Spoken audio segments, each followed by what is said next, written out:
एची भावे माझी आस भावे माझी आस भावे माझी आस भावे माझी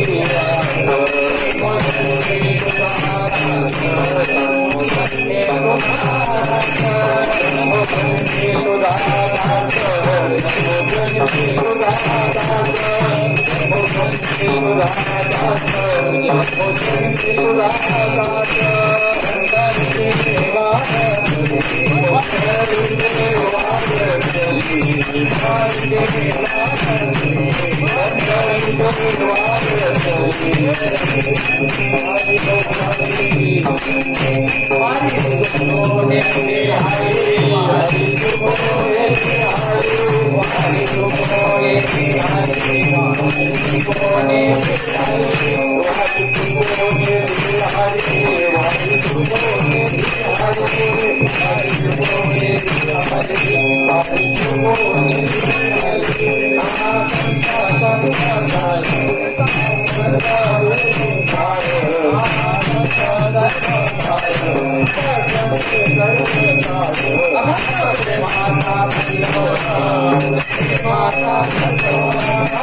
कणी खाई का होय काय कणी खाई की नाही गठ्ठा पडला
चलो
वक्रतुंड महाकाय सूर्यकोटि समप्रभा निर्विघ्नं कुरु मे देव सर्वकार्येषु सर्वदा गुरु विष्णु गुरुदेवो महेश्वरा गुरुर साक्षात् परब्रह्म तस्मै श्री गुरुवे नमः।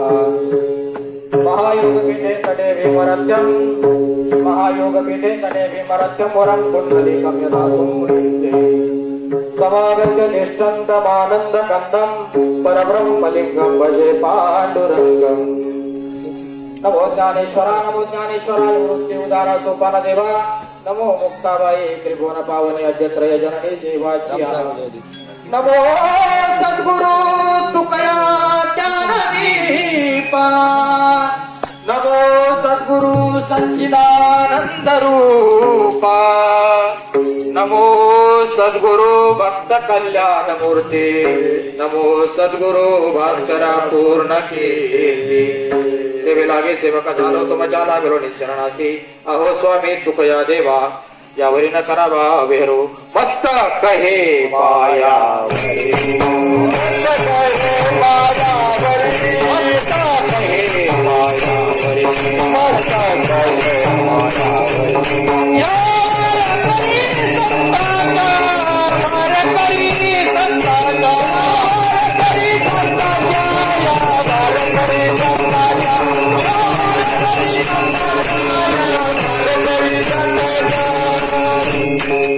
कहे पायावरी यावर करी संतान पंढरीचा वार करी वारी चुकोने हरी चंद्रभागे स्नान तुका मागे चिरान पंढरीचा वार करी वारी चुकोने हरी विठाला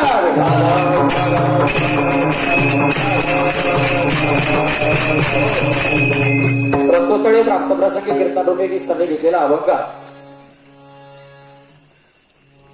वारकरी संप्रदायाच्या कलशस्थानी विराजमान असणारे जगद्गुरु तुकोबाराय यांचा मागणीपर प्रकरणातील हा एक अभंग आहे.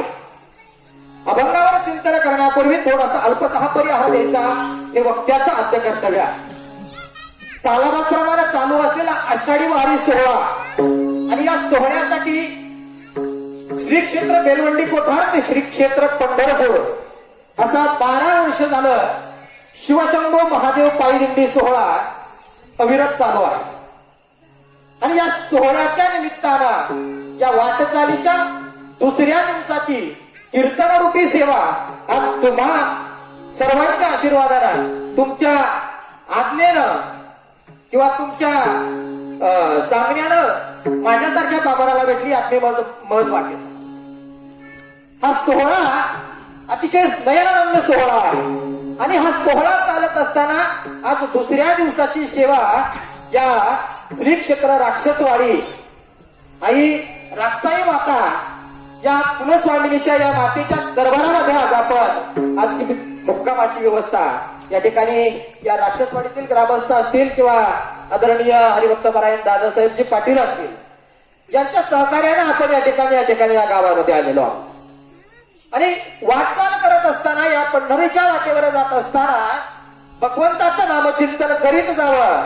कारण काही संतांनी तर म्हटलेलंच आहे गात जागा प्रेम वागा विठ्ठला. आता गात जायचं का त्याच्या पुढचं आपल्या माथ्यातलं काढायचं ते आपल्याने ठरवायचं. कारण बऱ्याच ठिकाणी काय होतं गात जागा विसरून जातं आणि खात जागा म्हणजे असं. मला काय सांगायचंय की जगद्गुरु तुकोबारायांचा जो अभंग या सेवेसाठी घेतलेला आहे तो परमेश्वराकडे मागणार आहे. आता तसं जर पाहिलं तर परमेश्वराकडे तुकोबारायांना मागायची काहीही गरज नव्हती. हा जरी अभंग मागणीपर जरी असला वाटत असला तरी स्वतः भगवंत तुकोबारायांना म्हणत असतील की तुकोबाराय तुमच्या जीवनामध्ये जे वैराग्याचं तेज आहे. कारण तसं जर पाहिलं ज्ञान म्हटलं की माऊली ज्ञानोबारायाकडे पाहिलं जातं. शांती ब्रह्म म्हटलं की संत एकनाथ महाराजांकडे पाहिलं जातं. भक्ती म्हटलं की नामदेवरायांकडे पाहिलं जातं. तसं वैराग्य म्हटलं तर तुकोबारायांकडे पाहिलं जातं. आणि मग अशा ठिकाणी असणारे विराजमान कलशस्थानी विराजमान असणारे जगद्गुरु तुकोबाराय हे भगवंताकडे मागून तरी काय मागतील.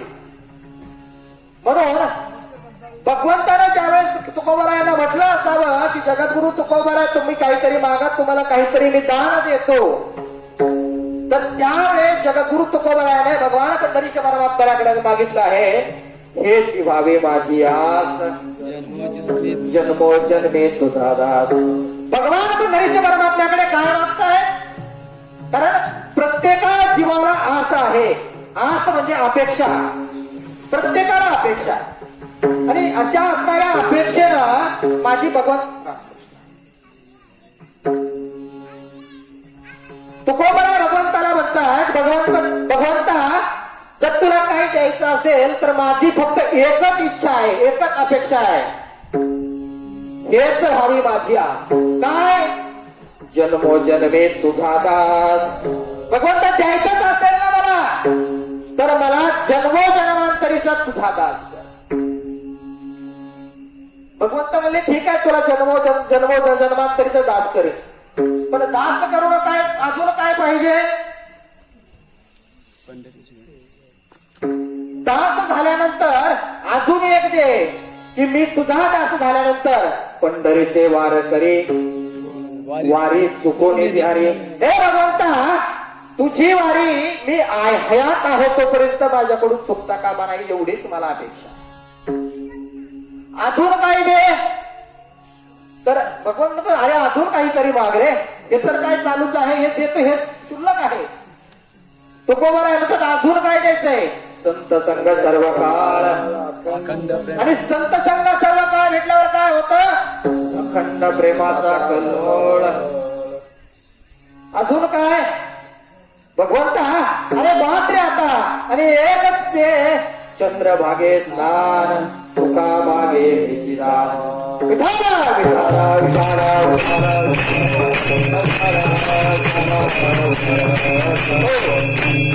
हा झाला अभंगाचा सरळ सरळ भावार्थ आपलं कीर्तन संपलं. आता रात्र पडली कमी सोगे पडली जास्त, तर तरुण मुलांच्या भाषेत जर सांगायचं म्हणलं तर वारीतलं कीर्तन म्हणजे हिट टू 20 मॅच आहे. इथं ओव्हर कमी आणि रन जास्त काढावे लागतात. कमी वेळामध्ये आपल्याला चिंतन मांडायचे, जास्त अवांतर चिंतन न मांडता या अभंगावर बोलण्याचा आपण या ठिकाणी प्रयत्न करूया. कारण या कीर्तनाचं प्रयोजन ही नारदाची गादी याच्यासाठीच आहे की तुमच्या आमच्या संसाराच्या गप्पा सांगण्यासाठी नाही. याच्यातून आजपर्यंत जे साधू संत या भूतलावरती आले ते यासाठी आले फक्त की पुढे हे जन न देखावे डोळा, हे जन पुढतीच्या मार्गावर चाललंय. आणि प्रत्येकाला अपेक्षा.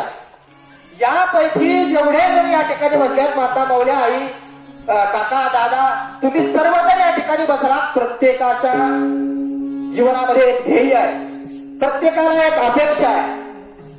आणि तुम्हाला सांगू मायबाप, तुमच्या आमच्यामध्ये काहीतरी अपेक्षा आहे म्हणूनच आपण याच्यामध्ये गुरफटलेलो आहोत. ज्या दिवशी तुम्ही अपेक्षा करणं सोडा त्या दिवशी तुम्ही सुखानं राहिल्याशिवाय राहा. तुम्ही म्हणताल कसं? एक साधा दृष्टांत व्यावहारिक जीवनातला तुम्हाला सांगून जाईल. आपण जर एखाद्या मित्राचा वाढदिवस आहे, तर कसं आहे, एखाद्या मित्राचा वाढदिवस आहे आणि आपल्याला त्याला भेट द्यायची, तर चलता चलता आपण आता आपलं श्रीगोंदा जवळ श्रीगोंद्याच्या बाजारामध्ये गेले, एका फुलावाल्याकडे गेला.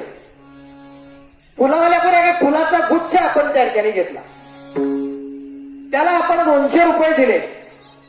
आपल्याला किमतीनं काहीतरी भेटवस्तू मित्रासाठी पाहिजे म्हणून आपण तो फुलाचा गुच्छ घेतला आणि जात असताना तसंच आपल्या तिथं कुंभारगल्ली लागली. चलता चलता उन्हाळ्याचे दिवस आहेत आणि त्या कुंभारदादाने बाहेर लावलेले माठ आपल्याला दिसले. चलता चलता असं वाटलं या ठिकाणी आलोच आपण, कामात काम आहे, भरपूर ऊन असतं, फ्रीज मधलं थंड पाणी तर काही पिऊ वाटत नाही. मग चलता चलता एक माठ आपण त्या ठिकाणी घेतला. त्या दादाला विचारलं या माठाची किंमत किती आहे. त्या दादाने सांगितलं 200 रुपये. आपण त्याला ते 200 रुपये दिले. तो माठ घेऊन आपण घरी निघालो. येता येता गाडीत ठेवला, घरी आलो आपण. तो माठ घरी काढून ठेवला, घरच्यांना सांगितलं याला धुवून भरून ठेवा. आणि त्याचबरोबर आपण आणलेले फुलाचा गुच्छ आपण त्या मित्राचा असणारा वाढदिवस त्या ठिकाणी त्याला भेट देण्यासाठी. आता अलीकडे भरपूर वाढदिवस साजरे व्हायला लागले, त्याला प्रमाणच नाही वाटलं. आता ते जे काय आता असू दे, आपल्याला त्यावर चिंता करायचं नाही, आपला मुख्य विषय तो नाही.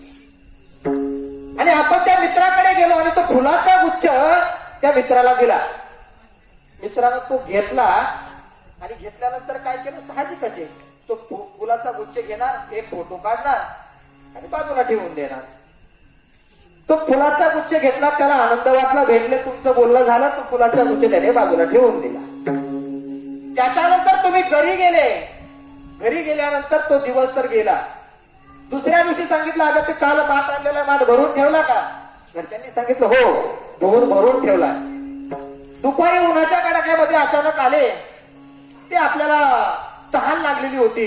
मग बाहेर असणाऱ्या त्या कोटवरती आपण बसलो आणि घरच्या धावून सांगितलं अरे ते माठातून थंडगार पाण्याचा तांब्या भरून दे बरं. सात्विक घराणं असेल तर हे सांगावं लागत नाही तर बाहेरून माणूस आला. मोठा माणूस बाहेरून आलं की घरातले आपोआप पाणी देतात. म्हणजे आपल्याकडे अजून प्रथा आहे. त्यांना पाणी मागितलं तर तेवढंच घरच्यांनी सांगितलं अहो सगळं खरं झालं, माठ भरून ठेवला होता पण मगाशीला काय झालं, पप्प्या खेळत खेळत आला त्याचा धक्का लागला आणि माठ. एकतर उन्हाच्या काळामध्ये आपण आलेलो त्या थंड पाण्याची अपेक्षा आपल्याला आणि तेवढ्यात कळालं की त्या थंड पाण्याचा माठ फुटलाय. तळपायाची आग मस्तकाला गेली त्या पप्प्याला बोलून येतं 2 कानाखाली मारले. ते मुलगा रडायला लागला. मायबा हा दृष्टांत बाजूला ठेवा. आता मी काय सांगतो याच्या फक्त गोष्टीकडे लक्ष द्या. आपण ज्यावेळेस श्रीगोंद्यामधल्या 2 वस्तू खरेदी केल्या, एक फुलाचा गुच्छ घेतला 200 रुपयाचा, तेवढ्याच किमतीचा आपण माठही घेतला. तो फुलाचा गुच्छ आपण मित्राला नेऊन दिला. त्याला काही क्षणामध्ये त्याचा फोटो काढला आणि टाकून दिला. आपल्याला त्याचं काही वाईट वाटलं का? त्याला तो घेतला आणि फेकून दिला. आपल्याला त्याचं काही लक्ष दिलं का आपण त्याच्याकडे? तेवढ्याच किमतीचा असणारा माठ घरामध्ये आपण गेलो, आपल्या पोटच्या मुलाकडून धक्का लागला आणि तो फुटला तर आपण संकट रागाच्या भरात त्याच्या कानाखाली. याचं कारण काय माहिती का बायबा? फक्त आपल्याला अपेक्षा होती, किंमत तेवढी दिली आपण मोजली मायबाप. परंतु या माठाकडनं आपल्याला अपेक्षा काय की याच्यामधून आपल्याला थंड पाणी मिळणार आहे आणि त्यानं मी माझी उन्हाची तहान तृप्त करणार आहे. ही तहान आपण भागवणार होतो, ती न भागल्यामुळे आपल्याला त्रास झाला, दुःख झालं आणि त्या रागाच्या घरामध्ये आपण पोटच्या मुलाला.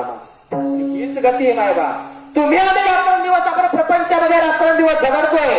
प्रत्येकाला अपेक्षा आहे. प्रत्येकाला आस आहे प्रपंचातून काहीतरी मिळावं, प्रपंचातून सुख मिळावं. साधू संतांनी सांगून ठेवलं या संसार कसा आहे हो. आता ते सगळे काकड्याचे प्रमाण बघून घ्या. संसार दुःख मुळ चौकडे इंगळ विश्रांती नाही कुठे, किंवा सुख पाहता जवा पाड दुःख पर्वता एवढे. हा प्रपंच सगळ्याला माहिती. तुम्ही आम्ही सगळे प्रपंच जिथं कोणी ब्रह्मचारी आहे का? नाही. आम्ही वाचलो तर आमचं झालं ओके. आता जे राहिले त्यांना थोडीशी चिंता आहे. आता अवघड कंडिशन आहे. पण त्याच्यासाठी एक औषध आहे बरं का. जे राहिलेत ना त्याच्यासाठी ते औषध आहे का? करणा भाग्यवंतानाचे हरी कीर्तनात तुम्ही या वारकरी संप्रदायाचे पायीक व्हा. तुमच्या गळ्यामध्ये तुळशीची माळ दिसू द्या, तुमचे आचरण शुद्ध दिसू द्या. तुमचं सुद्धा झाल्याशिवाय राहणार नाही. मी आई राक्षाई मातेचं साक्षी मी सांगतो. फक्त आचरण चांगले ठेवा आणि निष्कलंक जीवन जगा. व्यसनाच्या आहारी पडू नका. ही तरुण पिढी आजच्या दिवसाला व्यसनाच्या आहारी पडते. तुम्ही म्हणता डायरेक्ट तिकडे बसले, अभंग राहिले तिकडे. मायबाप कितीही अध्यात्म तुम्हाला पाजळून जरी पाजलं ना, कारण आता आमच्या हा दिंडीचा सोहळा 12 वर्षाचा आहे आणि मला वाटतं या राक्षसवाडीमध्ये एवढं मोठं मंदिर झालंय, याच्या अर्थ इथंही कथा कीर्तन भरपूर झाली असतील. आहे ना साहेब? भरपूर झाले हो. मग इतक्या वर्षात जर एवढे कीर्तन होऊन, एवढे सत्संग होऊन, चांगले कार्यक्रम होऊन, किती लोक सुधारली हो आतापर्यंत मला सांगा. सुधारतात का हो? नाही सुधारत मायबा. कारण आपण कसे नळे ठुमकिले सोनारे इकडून तिकडे गेले वारे. त्याच्यामुळे किती अध्यात्म सांगितलं ना, आजकालच्या जमान्यामध्ये तुम्हाला किती अध्यात्म सांगा, ज्यावेळेस आपण अध्यात्म सांगायला जातो ते आपल्या डोक्यावरून जातं, माना खाली घालतात. आजकालची जर तरुण पिढी पाहिली व्यसनाच्या आहारी, नशीब आमच्या इंदुरीकर बाबामुळं बराच समाज हा कीर्तनाकडे वळाला. असो, मला सांगायचं काय की प्रत्येकाच्या जीवनामध्ये प्रत्येकाला अपेक्षा आहे. आणि एक तुम्हाला सांगून जाईल, एक सूत्र प्रत्येकाने आपल्या मनामध्ये ठेवा. प्रपंचामधून ज्यावेळेस आपण अपेक्षा ठेवायचो नाही ना, त्यावेळेस मला प्रपंचामध्ये सुद्धा सुख भेटल्याशिवाय राहणार. आपल्याला प्रत्येकाला अपेक्षा. आपण घरात जो वडीलधारी माणूस असतो त्याला प्रत्येकाला वाटत असतं आपण दिवसभर कष्ट केलं, रात्री जर घरी आलो तर घरी आल्यानंतर निदान पत्नीने आपल्याला चांगलं बोलावं, मुलाने आपल्याला चांगलं बोलावं, ते आनंदाने असावे, ही आपली एक अपेक्षा. तर आजकालच्या या मीडियाच्या जमान्यामध्ये प्रत्येकाच्या हातात ते एक खेळणं आले आणि प्रत्येक जण त्या कोपऱ्यात जाऊन बसतोय. कोण कोणाच्या नादात ते कोणालाच कळत नाही. मुलगा घरात आला तर बाप बाहेर, बाप घरात आला तर मुलगा बाहेर. एका वेळेस चौघही घरात असतात पण चौघांचं डोकं त्या मोबाईल मध्ये असतं. एक विरोधानं सांगत असतो मी कीर्तनामध्ये, एका ठिकाणी एक रहत संत्र असतं, मोबाईल असा बघत बघत निघाला, बिल्डिंगच्या पायऱ्या चढला, चढता चढता त्याला फ्लॅट मध्ये जायचं होतं. चालता चालता त्याने फ्लॅटचा दरवाजा आला, त्याने दरवाजा उघडला, लक्ष मोबाईल मध्ये, दरवाजा उघडला, चप्पल बाहेर सोडली आणि आतमध्ये गेला. आतमध्ये गेल्यानंतर पुढे जे मॉडेल बसलेलं होतं तेही मोबाईल मध्येच. आता त्या मॉडेलला फक्त दरवाजा उघडल्याचा आवाज आला, ते टपकन उठलं पाणी आणायला गेलं, थोडस सुसंस्कृत होतं. आता या बाबानं बघितलं मोबाईल, ते उठून गेलं, म्हणजे हे गेलं, पटकन सोफ्यावर बसलं, मोबाईल तसाच चालू.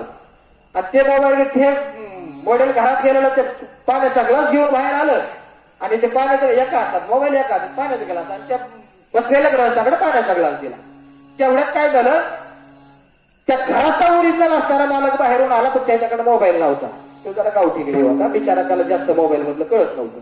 त्याने अचानक आला, चपता बघितलं तर अर्थ चपला दिसतात. अरे आपण काय रॉंग नंबर लागला काय, चपला कोणाच्या दरवाजा उघडा. अचानक परत त्याने पुढे बघितलं तर व्यक्ती दुसरा दिसतोय. अरे मला आपण चुकून दुसऱ्या घरात आलो. अचानक माघारी फिरणार, त्यावेळी त्यांनी मोठं, अरे तर आपलीच पत्नी. अरे तुला अरे कोण पाहुणा आहे ते? मग ते हा कुठे आहे तू? कोण तुम्ही इथं? म्हणजे एवढे लग्न झाले की कोण कुठं काय करतं याचा कुणाला बातम्याच राहिलेला. मला सांगायचंय मॅडम, काळाची गरज आहे. मोबाईल असणं, तुमच्याकडे टू व्हीलर असणं ही काळाची गरज आहे, पण त्याचा अतिरेक होता कामा नये. आजकाल लहान लहान मुलं आहेत, लहान 5-5 वर्षाची मुलं, पण त्यांना मोबाईल शिवाय करमत नाही. आणि महिला मंडळांनी काय केले, मालिकाच्या नादात रडत त्रास देत नव्हते तर मोबाईल बघ, पोगो, कार्टून जे लावून, छोटा भीम ते घेतं बघत, ते बसतं कोपऱ्यात, ते महिला म्हणतात तिकडे मालिका बघायचं, त्याने ते मोबाईल बघायचं. सुसंस्कृत पिढी नाहीसा होत चालला. आजच्या कीर्तनातून जरी गोष्ट तुमच्या मनाला जर शिवली तर मी फक्त एक सांगन, आजची जर आपल्याला तरुण पिढी सुधारायची असेल, आपलं प्रपंच सुधारायचं असेल, तर माता माऊलीच्या हातामध्ये, आईच्या हातामध्ये, या ताईच्या हातामध्ये आहे. लहान मुलांना चांगले संस्कार द्या. तुम्ही जसे वागताय तसेच लहान मुलं वागत असतात. आपण चांगले संस्कार द्या, उद्याची पिढी भविष्यात रडायची वेळ येणार नाही. व्यसनाच्या आहारी चढलेली पिढी, त्यांच्याकडे लक्ष द्या. म्हणून मला सांगायचं काय, जास्त अवंतर न करता, प्रत्येकाच्या जीवनामध्ये प्रत्येकाला अपेक्षा, मग प्रत्येकाला अपेक्षा आहे, आपण ती अपेक्षा कुणाकडे ना कुणाकडे मागत असतो. त्याचप्रमाणे जगद्गुरु तुकोबराय ज्यावेळेस भगवंत विचारतात, त्यावेळेस तुकोबरायांच्या मनातली अपेक्षा तुकोबराय काय आहे, ही अभंगाच्या प्रथम चरणामध्ये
हीच व्हावी माझ्या जन्मोजन्मी तुझा दास. जगद्गुरु तुकोबरायांना देवाकडे मागणं मागितलं, हीच व्हावी माझी आस, जन्मोजन्मी तुझा दास. आता तुम्ही आम्ही ना या पालखी सोहळ्यामध्ये, या दिंडी सोहळ्यामध्ये चाललो, तर ज्या ठिकाणी जाऊन पोहोचणार आहोत, त्यावेळेस ज्या पंढरीच्या परमात्म्याचं जर आपल्याला दर्शन झालं, आणि दर्शन झालं नाही, झालं होतच हो. तुम्ही म्हणता आम्ही भारी लागत नाही, आम्ही फक्त कळत आहोत. पंढरपूरमध्ये गेल्यानंतर तो भगवान परमात्मा, तुम्हाला एक सांगू का संकल्पना, प्रत्येकाला वाटतं देव मला भेटला पाहिजे. देव भेटायची गोष्ट नाही बरं का. हजारो वर्ष तप केली महान ऋषींनी, परंतु देव त्यांना भेटला नाही. देव ही अनुभूती, ही अनुभवायची गोष्ट आहे. तुम्ही माणसामध्ये देव पहा. एक सुंदर गीत आपण सगळ्या तुमच्या आमच्या सगळ्याचा परिचयाचे. स्वदेशी मानवा राऊळी मंदिरी नांदतो देव हा आपुल्या अंतरी. स्वदेशी मानवा. देव दुसरीकडे पाहायची गोष्ट नाही, तर तुम्ही तुमच्या आमच्यामध्ये बसलेल्या प्रत्येक जीवामध्ये, कारण हा प्रत्येक जीवामध्ये परमात्म्याचा अंश. शिवोहम शिवोहम हे परमात्मा तत्व आहे. या तत्वामध्ये परमात्मा आहे, याच्यामधला देव तुम्ही ओळखा. ज्या वेळेस पंढरपुरामध्ये जातात त्या भगवान परमात्म्याकडे काय मागायचं असेल तर भगवान परमात्म्याकडे मागा. हेच व्हावी माझी आस, जन्मोजन्मी तुझा दास, पंढरीचा वारकरी वारी चुको. या ठिकाणी आपल्याला कमी वेळामध्ये जायचं, त्याच्यामुळे मी थोडस नव्हतं घेत. आपण त्या भगवान पंढरीशी परमात्म्याला पंढरीचा वारकरी वारी चुको रे ती हरी, हेची व्हावी माझी आस, जन्मोजन्मी तुझा दास. त्या दास या शब्दासाठी आता दासच का म्हटले बरं? हेची व्हावी माझी आस, जन्मोजन्मी मी देव होऊ दे असं का नाही म्हटलं? दासच का म्हटले बरं? कारण दास्यत्व परमार्थामध्ये जेवढं लहान होऊन राहील ना तेवढं महान असतात, तेवढा आनंद भेटत असतो. कारण लहानपण देगा देवा मुंगी साखरेचा रवा, ऐरावत रत्न थोर त्याशी अंकुशाचा. लहानपण असलं ना की त्याला आनंद असतो, समाधान असतं, अपेक्षा कमी असतात. म्हणून दास व्हावा ही तुकोबरायांची अपेक्षा. तुकोबरायांना जर पाहिलं, तुकोबरायांचं कोण बराय कोण हो? तुकोबराय तुम्हाला मला माहित नाही का? तुकोबरायांची एवढी ताकद. आपण ज्याला भीतो ना, ज्याला भीतो, आपण कशाला भीतो? तुम्ही आम्ही कशाला? काळाला. जगात काळ आहे, आम्ही माथा दिला पाय. अहो त्या काळाच्या डोक्यावरती जगद्गुरु तुकोबरायांनी पाय दिलाय, त्याच्या माथ्यावरती पाय दिलाय. मग त्या तुकोबरायाला भगवंताकडे मागायची काही, कमी मागायची काही गरज होती का? नाही. पण जगद्गुरु तुकोबरायांना ते कळून चुकलं होतं की लहानपणामध्ये जे तोरपण आहे, जो आनंद आहे ते मोठ्या होण्यामध्ये नाही. त्याच्यामुळे जीवनामध्ये प्रत्येकानं आपल्या मनात ठेवायचं, एखाद्याने चलता चलता प्रपंचामध्ये एखाद्याने अपमान जरी केला ना तरी त्याचं वाईट वाटून नाही घ्यायचं. माणसानं सहन करायला, सहनशीलता ठेवायला. तर आपल्या जीवनामध्ये प्रत्येक जणाला प्रत्येकाच्या अडचणी आहे जीवनामध्ये, आणि प्रत्येक जण या ठिकाणी बघताना प्रत्येक जण ह्या मानसिक तणावात आहे. कोणाला प्रपंचाचं टेन्शन आहे, कोणाला रामाचं टेन्शन आहे, कोणाला बांधाचं टेन्शन आहे, कोणाला हप्त्याचं टेन्शन आहे, कोणाला कशाचं काय लागलं. विना टेन्शनचा माणूस कोणीच नाही. आणि ज्या वेळेस तुम्हाला हे तुमचं टेन्शन दिसताना त्यावेळेस आपल्याला परमात्मा आठवतो. मग आपण म्हणतो देवा काय करतो, 5 रुपयाची अगरबत्तीचा पुडा नेणार, 25-30 रुपयाचा नारळ घेऊन जाणार आणि नारळ फोडणार देवाला. तो चांगला निघला तर एकच तुकडा देवाला ठेवणार, बाकीचा घरी आणणार आमटीला. अगरबत्ती घेणार देवाला, सुगंध आपल्या पसंतीचा, अगरबत्ती लावायची परत. आणि तोच नारळ जर नासका निघला, खराब निघला, आपण म्हणतो काय म्हणतो, तुमच्याकडे भेटायचे मला. आपण काय म्हणतो, पावला. ही तर आपली भक्ती हो. आपण 10-20 रुपयाच्या वस्तू त्या परमात्म्याला देऊन त्याच्याकडे कोट्यावधी रुपयाचं सुख मागतो. एक काल परवा जाता व्हिडिओ बघितला नाना पटेकरांचा. त्यांनी सांगितलं, मला जर कोणी विचारलं तुम्ही देवळात जाता का, तर मी देवळात जात नाही. तुम्ही का देवळात जात? अरे त्यांनी सांगितलं देवळात जाऊन 2 रुपयाच्या चिल्लर त्या दानपेटीमध्ये टाकून लाखो रुपयाची त्याला सुख मागायची काय गरज आहे? अरे हा अमोल किमतीचा दोह त्यांनी देह आपल्याला या दिला, देवे दिला देह, हा सुंदर देह आपल्याला दिला. आणि अजूनही आपल्या अपेक्षा आहेत त्याच्याकडे.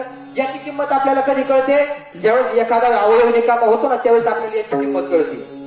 जोपर्यंत गुटखा खाऊन खाऊन तोंड सडत नाही, तोंड उचकत नाही, 2 बोट जात नाही, तोपर्यंत आपल्याला त्याची किंमत नाही कळत.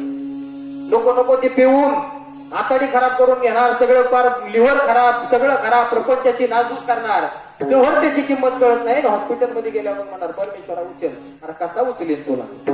बायबाप तुम्हाला एक सांगून जाईल जाता जाता, फक्त आयुष्यामध्ये जीवन जगत असताना प्रत्येकानं आपलं कर्म नीट करत राहा. तर तुम्हाला वाटत असेल आम्ही जे करतो ते कुणाला दिसत नाही, तर मी वेळोवेळी सांगत असतो, परमेश्वराने आपल्या या 3.5 हाताच्या देहाची रचना केली ना, तर या खांद्यावरती आपल्या चित्रगुप्त आहे.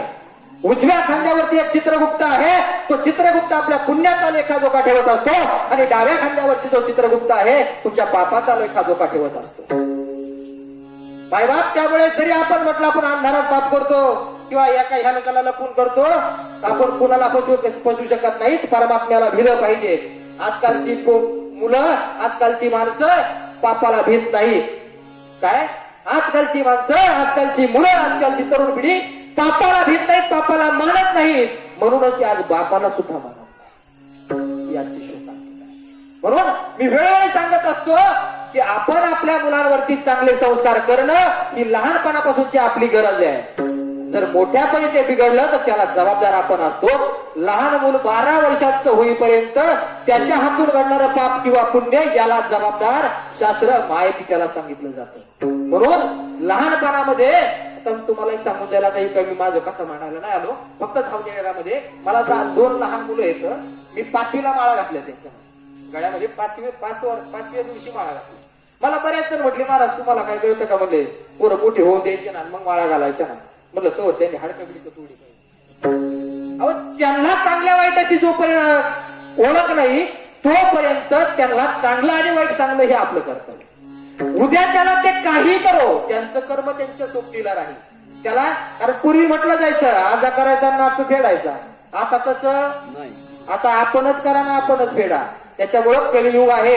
कलियुगामध्ये जर आपल्या पूर्ण काळ जर सुखाचा घालत असेल तर कर्म आपलं चांगलं करत राहा. प्रपंचामध्ये नीट वागत जावा. परमार्थ म्हणजे वेगळा काही नसून घरात असणाऱ्या थोरांची सेवा करायची, माता पित्यांची सेवा करायची, मोठ्यांना आदरानं बोलायचं. नवे एखाद्या दुश्मन तर नसावाच हो, पण जर चुकून जर दुश्मन झाला तर त्याला सुद्धा प्रेमानं बोला. जर त्यांनी शिवी दिली तर आपलं खाली मान घाला किंवा स्मित हास्य करा, शांत राहा. एकदा शिवी देईल, दुसऱ्यांदा शिवी देईल, तिसऱ्यांदा तो लाजल्याशिवाय राहणार नाही तुम्हाला. म्हणून माणसाला आदर. आणि सगळ्यात मोठं मी जे तुम्हाला मेन मुद्दा सांगितला जिथून आपण इतक्या लांब गेलो, अपेक्षा करणं सोडा की यानं मला मोठेपण द्यावं. कारण तुम्हाला सांगू 3 गोष्टी प्रारब्धाच्या अधीन आहेत. शास्त्र आपल्याला सांगतं अन्न मान धन हे तो प्रारब्धाधीन. अन्न हे प्रारब्धाच्या अधीन आहे. मान हा प्रारब्धाच्या अधीन आहे. हे धन हे प्रारब्धाच्या अधीन आहे. तुम्ही म्हणताल कसं? या ठिकाणी बसलेले तुम्ही आम्ही सर्वजण या ठिकाणी आपण बसलो. कीर्तन संपल्यानंतर एक मोठा महाप्रसादाचा कार्यक्रम आहे. या ठिकाणी तुमच्या नशिबात हा अन्नाचा क्षण हा परमात्म्याने लिहून ठेवला म्हणून तुम्ही आम्ही या ठिकाणी आलो. मान या ठिकाणी मला कोणीतरी मोठं म्हणावं किंवा मी या ठिकाणी उभं राहिलो मग तुम्ही आज मला एखादा महाराज म्हणताल किंवा चांगला मोठा माणूस म्हणताल. हा मिळणारा मान हा तो परमात्म्याने दिला. तुम्ही आम्ही घेणारे कोण? हा देह त्याचा आहे. आपण तुम्ही आम्ही एक निमित्त कारण आहोत.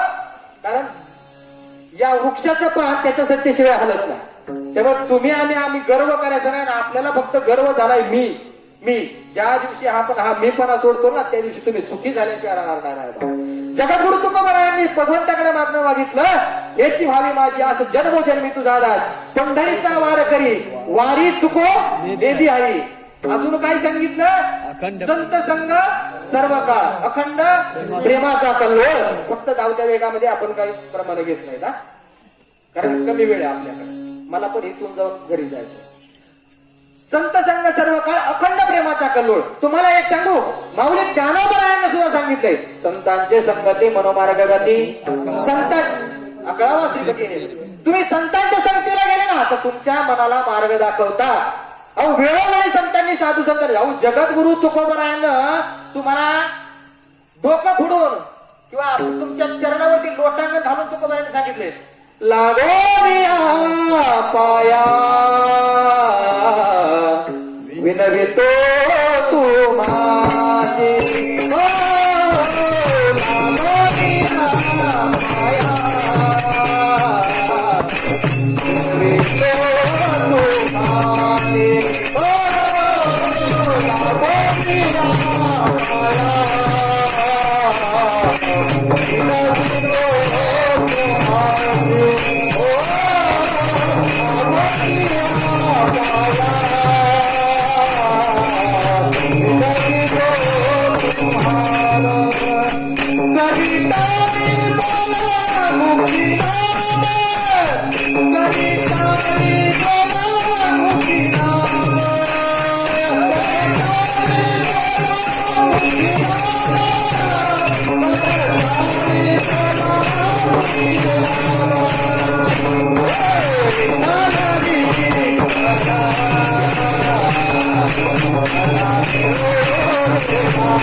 जगद्गुरु तुकोबरायानं तुमच्या आमच्या चरणावरती लागावं एवढे ते लहान झाले, एवढी नम्रता त्यांनी अंगी घेतली.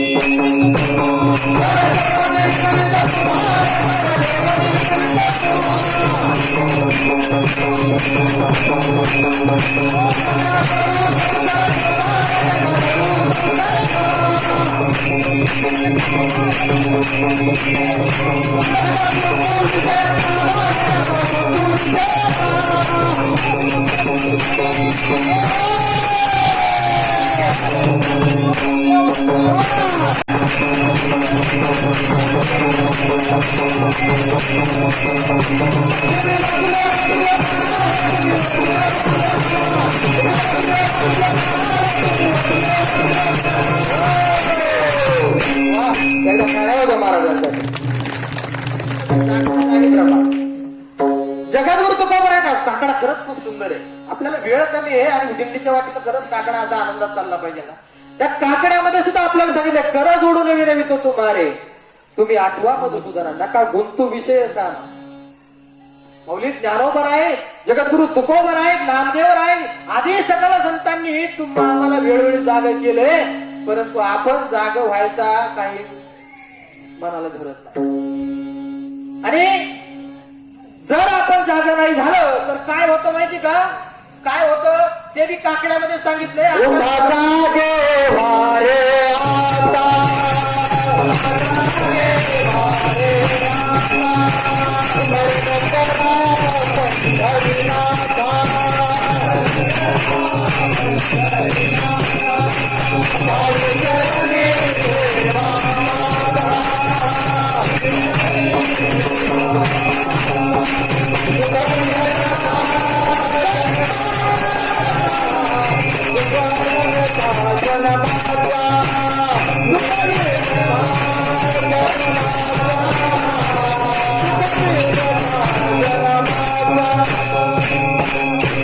याच्या खाली अंडरलाईन करून ठेवायच्या.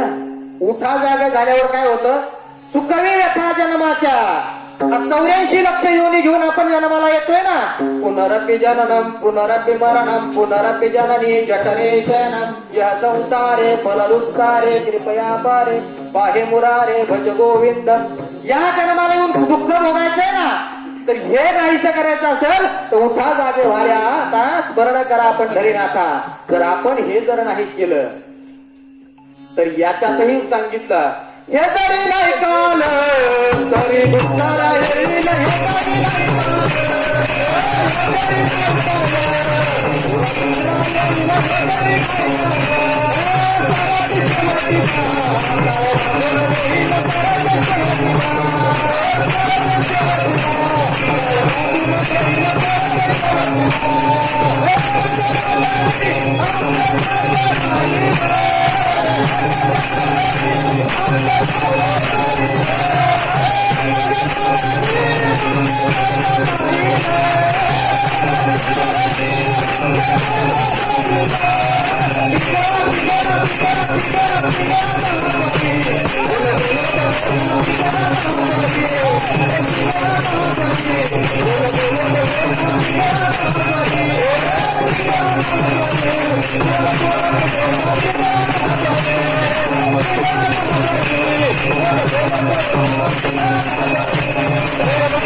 Thank you. काय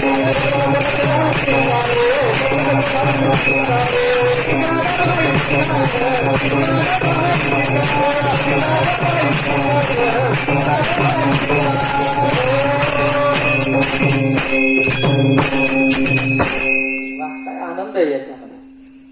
अहो साधू संतांना तुम्हा मला जाग केलं आणि परत सुद्धा सांगितलं हे जरी नाही काल तरी दुसरं येईल, हे जरी नाही काल. कारण आतापर्यंत किती आले किती गेले हो. आजा मेला पंजा मेला बाप मसरा नेला देखत ना तो पण तो हिताईचा झाला. उठा जागे वारे आता बयाले मोठे. अहो आजा मेला पंजा मेला बाप मसरा नेला देखत ना तू पण तोही तैसा झाला. जगामध्ये कित्येक आले आणि कित्येक गेले, तुम्ही आम्ही जाणार. या जगामध्ये जीवनामध्ये आल्यानंतर आपण काय केलं, क्या किया क्या किया क्या किया रे तूने जीवन गवा दिया, तूने जीवन गवा दिया. क्या किया रे जिसे पाना था उसको तो खो दिया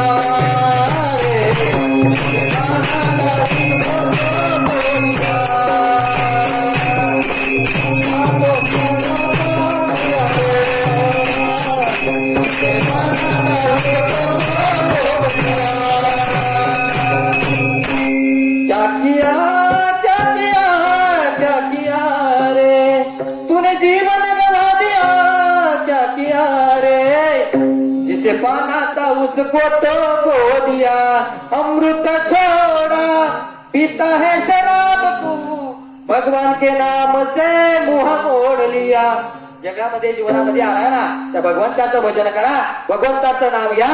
जगा कसं घ्यायचं नाव तर सगळ्यांनी हात वर करायचे, सगळ्यांनी जेवढे जेवढे हात तेवढे वर करायचे सगळ्यांनी.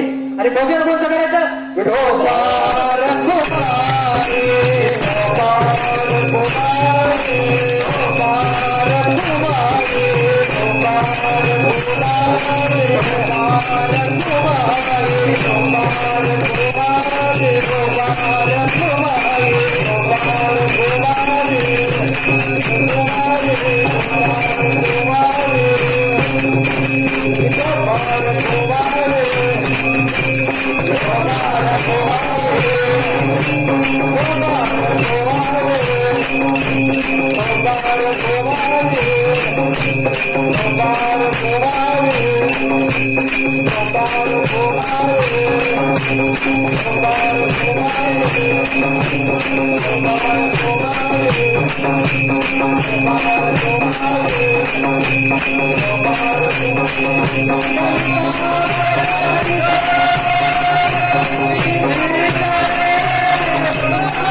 सांगावं लागत असं.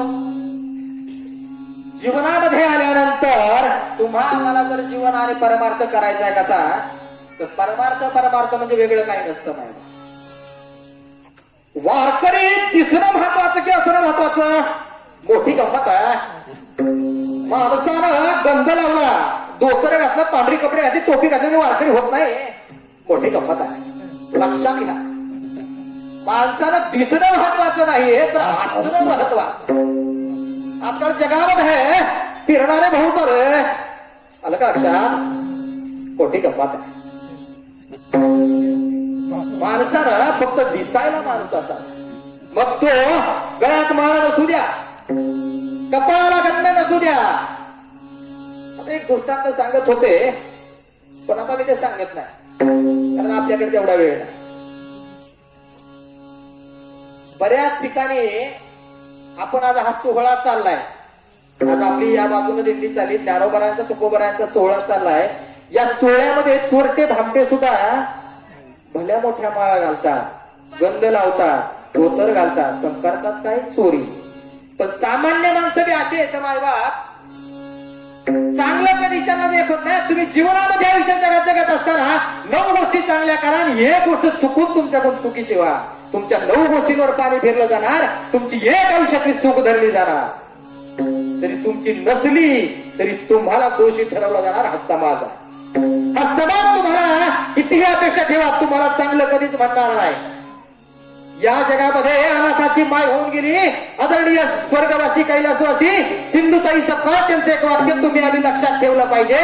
त्या आईचं माईचं वाक्य, बाळा या जगामध्ये जर तुम्हाला जर मोठं म्हणून घ्यायचं असेल ना तर इथं मरावं लागतं, आधी मरावं लागतं, मग तुम्हाला मोठं बरोबर. जीवन जगत असताना कोणाकडून अपेक्षा करणं सोडा, लोकांकडून अपेक्षा काय मागायच्या ते सोडा, किंवा लोक मला काय देतील याच्या अपेक्षा सोडून द्या.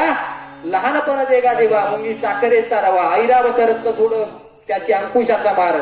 सगळ्यात भारी एक सांगू, एक अभंग खूप सुंदर आहे.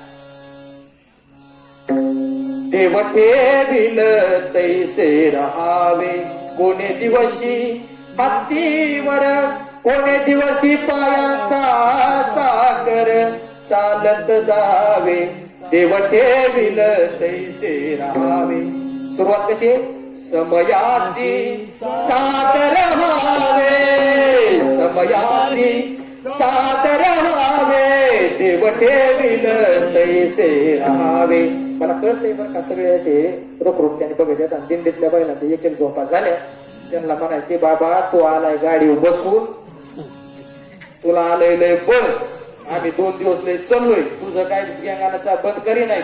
तुला आधीच सांगितलंय 3 वेळा 1च तास करायचं. पण आता काय सांगू माय बाप, या ठिकाणी उभं राहिलं माझं मनात कंट्रोल होत नाही. तुमच्यापेक्षा मला बस गडबडी घरी जायचं, पण इथं उभं राहिलं ना मी काय बोलत नाही. बोललं विचार आणि वेगळा असो, जास्त काही बोलणार नाही माय बाप. परमार्थ जर करायचं असेल जीवनामध्ये, आपल्या आयुष्यामध्ये आपलं वर्तन चांगलं ठेवा. लहान मुलांना संस्कार द्या. तरुण पिढीला सांगतो, विनंती करतो, तरुण मुलांना माझी विनंती आहे दादांनो, आपल्या जीवनामध्ये आपल्यामुळं आपल्या वडिलांना खाली मान घालावं नाही लागली पाहिजे. एवढंच चांगलं जगा. तुम्ही काही कर्तृत्व करा, नोकऱ्या करा, पगार आणा, काही हरकत नाही. नका आणू, तुम्ही काम नका करू मायबा. परंतु आपण हयात आहेत किंवा आपले वडील हयात आहेत तोपर्यंत आपल्यामुळं वडिलांची मान दुसऱ्या पुढे झोपता कामा नये. एवढीच गोष्ट जर आपण पाहिली तर आपलं जीवन सार्थकी झालं मायबा. तरुण मुलींना, या माझ्या ताईंना, या दिदींना, यांना एकच सांगणं मायबाप, आजकालचं ही सांगायची गरज आहे बरं का. इतकं प्रमाण भयान वाढलंय. अहो 18 वर्ष मायबाप तो हातात फोडावणी मुला मुलींना जपतात, तो रक्ताचं पाणी करतात, हाडाची काढा करीतात, स्वतःला पोटाला अन्न खात नाहीत. तो बाप चालत असताना पायाची चप्पल बघत नाही, तुटली चप्पल स्वतः शिवून वापरतो. परंतु तुम्हाला आयुष्यामध्ये काही कमी पडत नाही. पण आजकालची तरुण पिढी इतकं त्या सैराट येऊन गेला, तिथून पुढे जी सैराट झाली प्रमाण नाही. खरंच नाही, मग सांगायची गरज आहे. तसं जर पाहिलं तर नारदाच्या गादीवरून कीर्तन आहे, भक्ती ज्ञानाविरुद्ध इतरही गोष्टी नाही कराव्या, हा वारकरी दंडक आहे. परंतु या समाजाला सुधारवणं बुडते हे जर न डोके म्हणून सांगायची गरज आहे. आपल्या मुला मुलींना संस्कार द्या. ताईंना दिदींना माझी विनंती आहे, त्या आई बापांना जर का एवढं आपल्यासाठी करतात तर शेवटच्या क्षण, आणि तुम्हाला माहित नसेल तर एक लक्षात घ्या, कधीतरी रात्रीचा आई वडील झोपल्यानंतर त्यांचे पाय बघा किती वेगा पडतात. आणि तुम्हाला त्यांची किंमत कधी कळेल, ज्या दिवशी तुमच्या शिरावरती ना आईचा हात नसेल, बापाचा हात नसेल.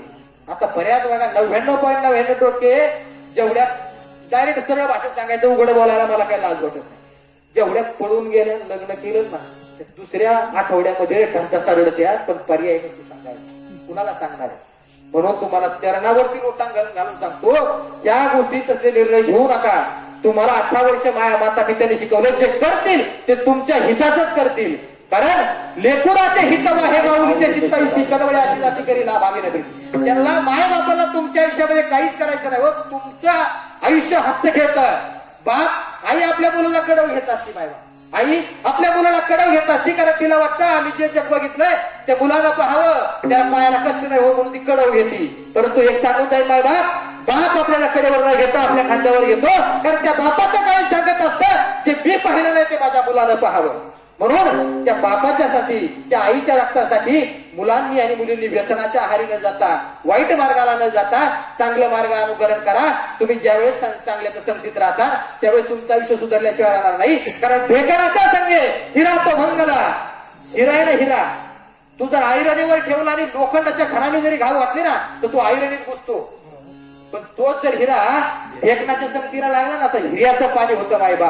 अशा आजकालच्या जमान्यातल्या बऱ्याच हिऱ्यांचं वाईट संगतीने पाणी झालंय. म्हणून तुमच्या चरणावरती लोटांगण घालून सांगतो मायबाप, आयुष्यामध्ये काहीच करू नका, वाईटाची संगत धरू नका, चांगलं जीवन जगा, हाच मोठा परमार्थ आहे. म्हणून जगद्गुरु तुकोबरायाने जे परमार्थाकडे मागितलं तर तुम्ही आम्ही जाऊन पंढरपूरला मागणार आहोत. आणि ते मागितल्यानंतर आपल्याला का तुम्हा आम्हाला काय पाहिजे, जगद्गुरु तुकोबरायाने अभंगाच्या शेवटच्या चरणामध्ये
हेची व्हावे माझी आस जन्मोजन्मे तुझा दास पंढरीचा वार करी वारी चुकवणे हरी संत संग सर्व काळ अखंड प्रेमाचा कल्लोळ पंढरीचा वार करी वारी चुकवणे हरी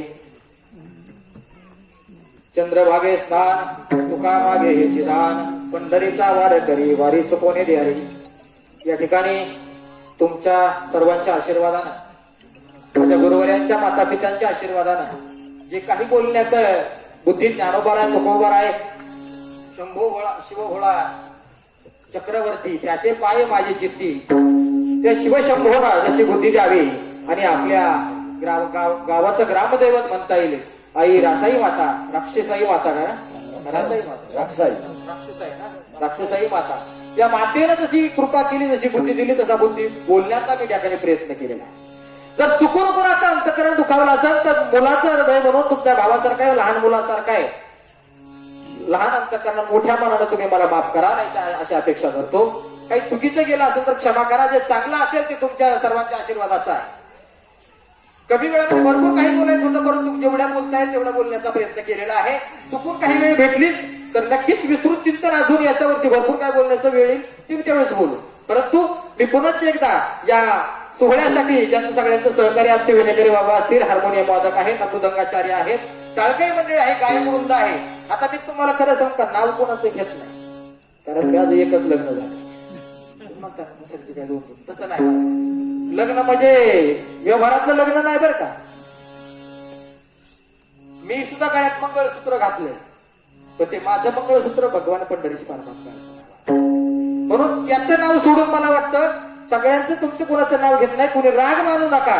तुम्ही सर्व थोर माय बाप आहात, तुमच्या सर्वांच्या चरणावरती लोटांगण घालतो, नतमस्तक होतो. सर्वांना या ठिकाणी खूप मोठ्या संख्येने माता माऊल्या आहेत, आई आहेत, बहिणी आहेत, दादा आहेत, सर्वांच्या चरणी पुनश्च एकदा आई राक्षसाई मातेच्या चरणी नतमस्तक होतो, या सोहळ्याच्या चरणी पण नतमस्तक होतो आणि सर्वांच्या चरणी पुनश्च एकदा नतमस्तक होऊन या ठिकाणी सेवेला पूर्ण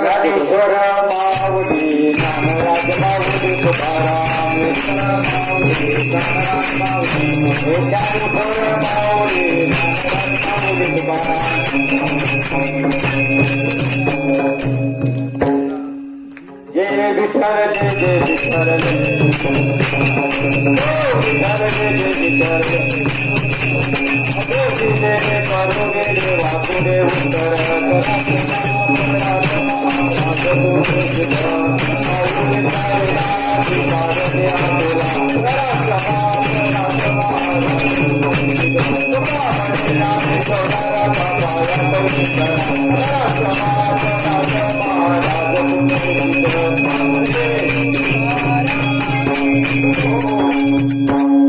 गडबड झाली वाटतं वारकऱ्या भोका लागलं का ऐका, हीच व्हावी माझी असं जन्मजन्मी तुझा असं पंढरीचा वारकरी वारी चुकून येतो खाली. वा महाराज, माऊली महाराज कोठारे आपल्याच गावचं रथ नाही बरं का, पार पुढे गेलेला आहे का. शेवट सातारकार महाराजांचं त्यांनी जरा धोरण हे केलं बरं का. महाराज असल्या रत्न गावात जन्मले बाकी लागतं गावाचं बरं का. आणि खरंच दिंडी